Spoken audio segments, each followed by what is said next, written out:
Eu sou a Cristina, você está no Relivrando e hoje eu queria fazer uma pergunta para vocês. Alguma vez vocês já leram uma peça teatral? Talvez vocês já tenham assistido uma peça encenada no teatro, mas vocês já leram uma peça teatral?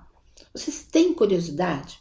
Porque hoje a gente vai conversar sobre duas peças escritas pelo Arthur Miller. Tá?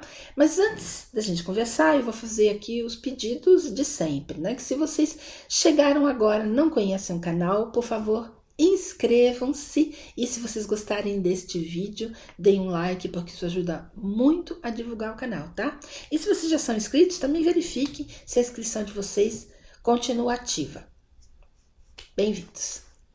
Hoje eu trouxe para conversar aqui com vocês duas peças teatrais, que são The Crucible, que em português ficou As Bruxas de Salem, e A Morte do Caixeiro Viajante, que é The Death of a Salesman, tá? Bom, o Arthur Miller foi um dramaturgo norte-americano que nasceu no início do século XX, 1915, ele nasceu em Manhattan. Ele ficou muito famoso pelas peças que ele escreveu, mas não só, porque ele casou com uma das mulheres mais famosas, mais lindas de toda a história do cinema, que foi a Marilyn Monroe. E ele também participou daquilo que se convencionou chamar, inclusive por esta obra que ele escreveu aqui, que foi A Caça às Bruxas, durante o macartismo, né, que perseguiu, né, e principalmente dentro das artes, né, o cinema, o teatro, as artes em geral, mas também da população em geral, perseguiu as pessoas que se declaravam ou que não se declaravam, mas que eram consideradas comunistas, tá?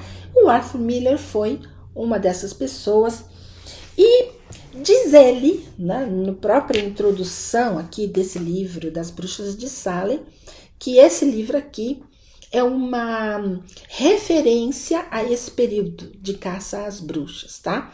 Há uma certa polêmica em relação a isso, porque os críticos dessa peça dizem que aqui o Miller está falando sobre um evento, né, e sobre um fenômeno que nunca existiu, que foram as bruxas. E então ele não poderia fazer esse paralelo porque os comunistas existiram, né?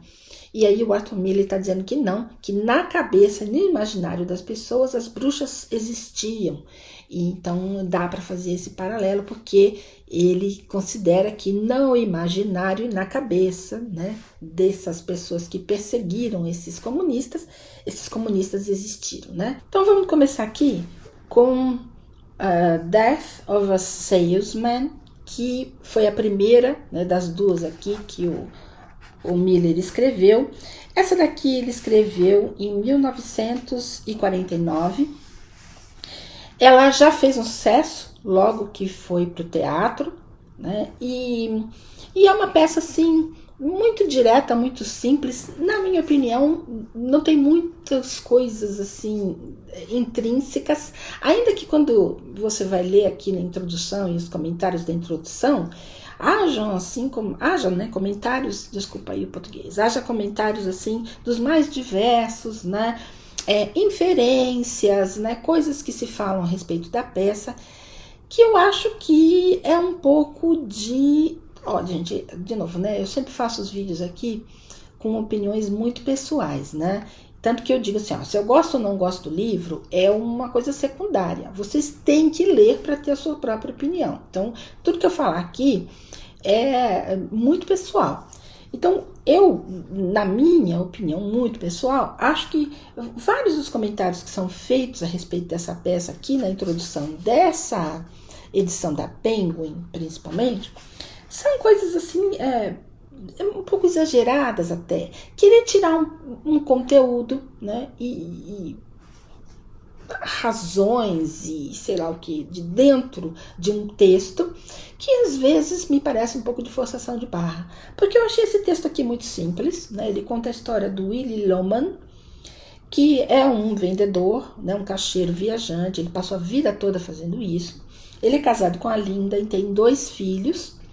o Happy e o Biff, e eles já são adultos, né? Já trabalham, já tem uma vida própria. E aqui no texto o Willie começa com 63 anos, e nesta época aqui, né, em 1949, 63 anos já era um velho, né? E já era considerado um velho em fim de carreira, né? E o texto todo aqui seria uma reflexão a respeito dos fracassos do Willie, principalmente como profissional, dele nunca ter conseguido nada do que ele queria conseguir durante a vida. E também do fracasso dele, teoricamente, como pai, né, que ele não conseguiu fazer com que os filhos fossem aquilo que ele imaginou que eles pudessem ser, né? Então aqui tem uma grande discussão, ou uma relativa discussão em relação a isso, né? Tem algumas passagens que eu considero interessantes, como por exemplo, quando os filhos, principalmente o Biff, né, que é o filho mais velho, está fazendo uma crítica em relação ao pai, e a Linda, que é a mãe, faz aqui um trecho, né? Ela fala aqui um trecho que eu achei muito interessante, em que ela está discutindo sobre: será que você conhece realmente o seu pai? Se você sabe quem ele é, para fazer todas essas críticas que você está fazendo, né? Você tem ideia do quanto ele dedicou da vida dele a esta família aqui, né? Ainda que talvez tudo que ele tenha feito não tenha desembocado da maneira, ou não tenha terminado da maneira como ele gostaria, as coisas fogem ao seu controle, né? Mas isso não significa que ele não seja uma pessoa que você deva respeitar. Você pode até não gostar dele, mas você deveria ter um pouco de respeito pela pessoa que ele é, né? Então assim, eu achei isso aqui muito interessante. E essa mãe fica o tempo todo tentando puxar, né, essa ideia de que os filhos teriam que respeitar o que o pai tentou fazer durante a vida inteira, né? Então essa foi uma coisa que eu achei interessante. Uma coisa que eu não achei interessante é essa ideia de que os filhos, né, quando não conseguem fazer aquilo que os pais imaginavam, né, que eles deveriam fazer, ou que não conseguem fazer aquilo que eles mesmos gostariam de fazer, acaba colocando toda a culpa nos pais, né? E esse aqui acaba colocando a culpa, né, esse texto, no pai, em vários momentos, né?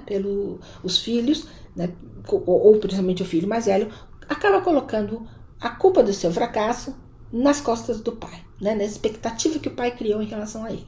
Então isso é uma coisa que eu não gosto muito, porque eu acho que essas coisas podem acontecer, mas chega uma certa hora na sua vida em que você tem que tomar as rédeas, né, tomar conta do seu próprio destino e parar de culpar as outras pessoas, né, e resolver os seus problemas, né? Mas isso aí é uma opinião minha e talvez vocês não concordem, mas eu acho que vocês têm que ler o texto para poder entender tudo isso que eu estou falando. Nós estamos aqui logo depois da recessão, né, de 1929, em que os Estados Unidos estavam passando por uma situação bastante complicada. Estados Unidos e o mundo, claro, né, não se passa em 1929, se passa depois, mas há os resquícios ainda, né, do problema econômico. Então o pai tem várias reflexões aqui interessantes. Em algum momento ele fala assim: olha, eu gostaria de algum momento na minha vida não estar correndo atrás do prejuízo, né? Quer dizer, não estar consertando um eletrodoméstico que eu ainda não acabei de pagar, não estar pagando a prestação da casa e tendo que consertar um monte de coisa na casa, né, que eu ainda nem acabei de pagar. Então assim, eles fazem algumas reflexões interessantes, né, sobre o nosso dia a dia, que eu acho interessante a gente pensar a respeito, tá? Mas na minha opinião é um texto muito simples, gente, é muito direto, não tem muito o que refletir a respeito. Eu acho que ele é muito direto mesmo, tá? Então assim, para quem nunca leu uma peça teatral e tem curiosidade, eu acho que essa aqui, né, A Morte do Caixeiro Viajante, é uma boa pedida. É uma boa porta de entrada, né? E aí no Brasil existe um volume com 5 peças do Miller traduzidas, entre elas essa aqui, e também a próxima sobre a qual eu vou falar, tá? Que é as bruxas de Salem ou Salem, né? Bom, tanto este quanto esse, gente, tem versões cinematográficas. Tem várias montagens para o teatro, mas também tem versões para o cinema. Essa aqui tem uma versão, eu acho que o filho mais velho é feito inclusive com o John Malkovich, mas eu não assisti, né? Então não posso falar para vocês se é bom ou não. Esse daqui, As Bruxas de Salem, tem pelo menos 2 versões, uma feita nos anos 70 e outra um pouco mais recente, feita em 1996, e estrelado pelo Daniel Day-Lewis e a Winona Ryder, tá? Essa eu assisti, é uma versão interessante, que aliás é praticamente a transcrição aqui dessa peça escrita pelo Miller, tá bom? E essa peça aqui é muito interessante porque ela conta um fato histórico, né, que aconteceu no século XVII, no final do século XVII, em Massachusetts, né, nessa vila, que é a vila chamada Salem ou Salem, né, ou Salem, né? Bom, do que se trata, né? Aqui o Miller vai contar a história de 8 garotas, 8 ou 9 garotas, agora eu não lembro mais o número, mas são 8 meninas, né, que em algum momento começaram a espalhar a ideia ou boato ou alguma coisa que elas realmente acreditavam de que havia bruxas na cidade, né? E uma dessas meninas usa esse fato como uma vingança contra um ex-patrão dela, né, com o qual ela teve um caso e que rejeita ela agora, não quer mais saber dela, né, ele é casado. Então ela usa esse fato como vingança para acusar a esposa desse patrão. Então isso é uma das coisas que o Miller conta aqui na história. E tem todo o julgamento, né, das pessoas que as meninas acusam, tem toda uma encenação das meninas, né, que isso está relatado nos autos aqui do julgamento que foi feito pelas autoridades da época, tá? As meninas acusaram várias pessoas de serem bruxas, algumas pessoas morreram por causa disso, né? Então tudo isso está aqui no livro, tá bom? Então é um texto interessante, acho até mais interessante do que o outro, do Caixeiro Viajante. É um texto maiorzinho, inclusive, é mais divertido porque eu acho que ele tem mais acontecimentos, né? Um pouquinho mais dinâmico, tá bom? Mas eu vou dizer uma coisa para vocês, que eu tenho aprendido aqui nos últimos anos das minhas leituras. Muitas vezes, quando a gente lê um romance histórico ou lê uma peça teatral, né, que fala sobre um fato histórico, né, que romanceia esse fato histórico, e depois a gente vai procurar saber sobre o fato histórico, né, a gente descobre que o fato real, né, que tudo que realmente aconteceu é muito mais interessante do que o autor colocou no livro, do que o romance feito pelo escritor, né? E eu acho que esse é o caso dessa história aqui, dessas supostas bruxas, tá? Por que eu tô dizendo isso? Porque eu fui atrás dessa história e eu encontrei esse livro aqui, escrito pela Shirley Jackson. E a Jackson é conhecida pelos livros de terror que ela escreve. Eu nunca li esses livros, tá? Porque não é um gênero que eu gosto muito, que me interessa muito. Mas ela é conhecida, ela é famosa, né? Por essas histórias. Só que nesse livro aqui, o que ela faz é uma pesquisa histórica, né? E coloca a história como ela realmente aconteceu. Inclusive, no final tem um pós-fácil em que ela explica o contexto, né, do porquê que se acreditou na época, né, no século XVII, que realmente havia bruxas e essas mulheres foram condenadas e mortas como bruxas, tá? E no começo também ela faz uma coisa muito interessante, que é contextualizar, né, explicando para a gente por que nessa vila essa acusação tomou a proporção que tomou, inclusive chegando a ter 200 pessoas acusadas e presas por causa disso, tá? Então ela contextualiza pra gente. Esse livro aqui não é um livro fácil de encontrar, só tem em inglês. Vocês podem ver que é um livro bem velhinho, eu tive até que encomendar no sebo, tá?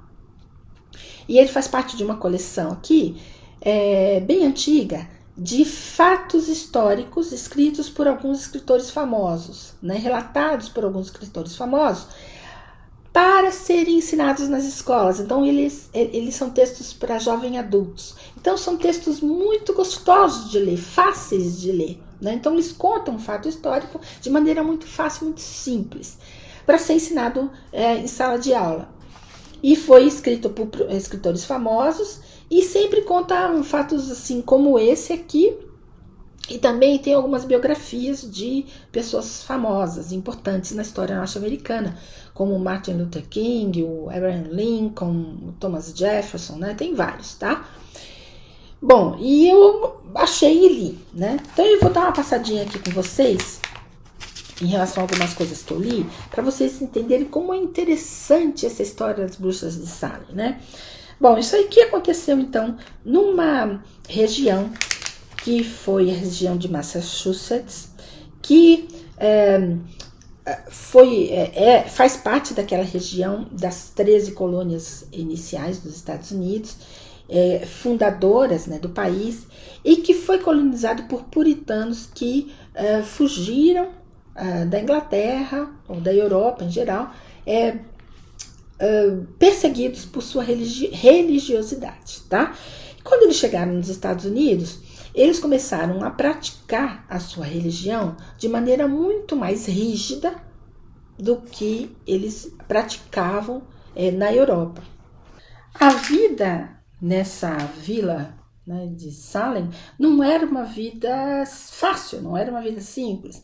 Inclusive, várias coisas eram proibidas, né? Diversão, festas, isso eram coisas proibidas, não se podia ter. As meninas não podiam ter bonecas, por exemplo, porque parece que, segundo a Bíblia, aqui tem uma passagem que diz que as imagens, né, ou a imagem humana não pode ser reproduzida, né? Então as bonecas eram consideradas como coisas do mal, como personificação do mal, né? Inclusive sendo usadas para se fazer mal para outras pessoas, né? Como, por exemplo, no voodoo, né? E aí, uma das pessoas aqui envolvidas no caso era uma escrava que vinha de uma região em que se praticava o voodoo, né? Então isso aí também acabou implicando aí na coisa, né? As meninas, né, tinham uma educação bastante rígida. Elas só podiam ler a Bíblia, né? Elas não podiam ler, aliás, elas não tinham acesso a nenhuma outra literatura quando conseguiam ler, né? Eles tinham uma vida dentro da comunidade bastante coesa, né? Eles não tinham muito contato com outras pessoas fora daquela região deles, porque era uma região de difícil acesso. Eles tinham muito trabalho, porque eles pegaram aquela terra absolutamente crua, uma terra selvagem. Então eles passaram anos e anos cultivando aquela terra até que eles conseguissem tirar alguma coisa dali, né, algum produto dali. E a religião fez com que eles se dedicassem a esse trabalho de maneira muito sóbria, muito intensa, né?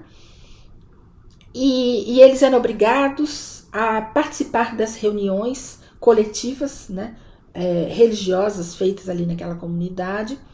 Então, assim, eles eram uma comunidade bastante fechada e que começou, justamente porque era muito fechada, a ter as suas próprias crenças, né? Inclusive uma crença muito forte de que existiam bruxas, né? Ela explica aqui no final do texto, né, que eles não inventaram nada, né? Que isso inclusive é bíblico, existe uma bruxa na Bíblia, né? E eles usavam esse texto bíblico aí para justificar a existência dessas bruxas, né? Então ela fala de todo esse contexto e contando que não é absurdo, ou não foi absurdo na época, né, a tudo que aconteceu ali. Então, essas meninas, e aí eu acho que eu posso contar um pouquinho mais da história, porque como é uma história um pouco mais conhecida, né, eu acho que eu não vou dar muito spoiler. Mas essas meninas, né, que eram meninas aqui no texto real, todas muito jovens, né, 10, 11 anos, acho que tinha 2 ou 3 que eram mais próximas dos 16 anos, mas no geral elas eram muito jovens. Eram meninas que não tinham absolutamente nada para fazer, a não ser trabalhar e rezar, né? Elas não podiam fazer mais nada. Então elas, em algum dado momento aqui, passaram a se reunir em torno de uma escrava, né, de um dos moradores ali. E essa escrava começou a contar histórias para ela, histórias que ela ouvia na infância, né, histórias de magia, histórias de encantamento, né? E essas meninas começaram a se empolgar com essas histórias. E em um dado momento elas foram descobertas, né, ouvindo essas histórias, se empolgando e, pior, acreditando nessas histórias. Então, para se safar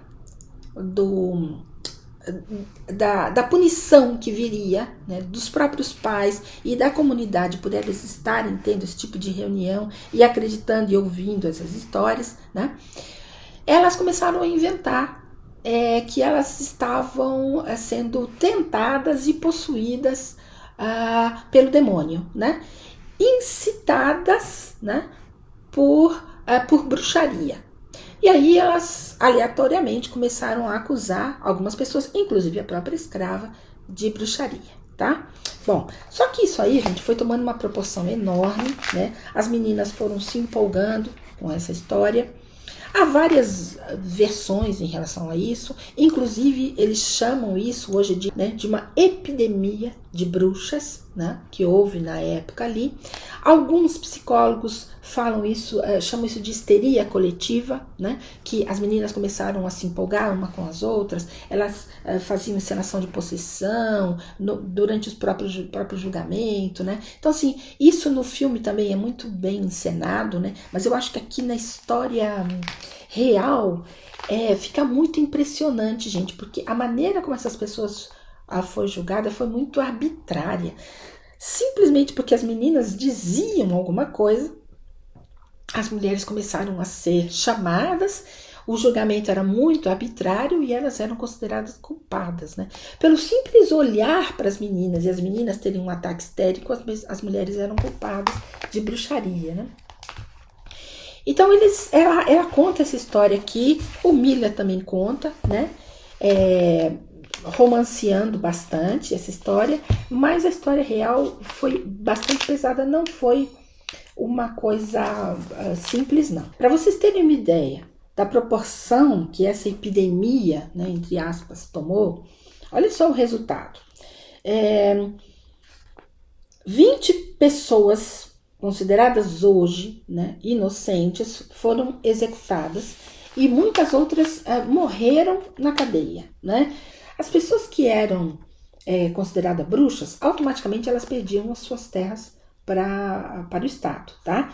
Mas muitas dessas pessoas acabaram perdendo as suas terras porque elas tiveram que fugir da cidade ou tiveram que se mudar simplesmente porque a vida delas ficou impossível ali, e aí até as terras delas ficaram abandonadas e elas perderam tudo, tá? Isso é um dos motivos, inclusive, pelos quais a cidade acabou sendo abandonada de vez, né? E hoje ela nem existe mais, tá? Bom, muitas pessoas que eram ricas, famosas e influentes conseguiram escapar para outras colônias, né, na época. E é o que eu falei, né? Essas propriedades dela acabaram caducando, tá? A colônia como um todo acabou sendo prejudicada, porque uma vez que as pessoas fugiam e deixavam a sua terra ali, a Deus dará, né? Essa terra não era mais cultivada. Então tudo aquilo que elas durante tantos anos passaram cultivando e produzindo e sofrendo, né, e suando para conseguir tirar algum proveito daquilo, foi abandonado, né, e as pessoas passaram a ter menos recursos, menos alimentos disponíveis. Então a própria colônia acabou sofrendo com todo esse rebuliço que aconteceu aqui, né?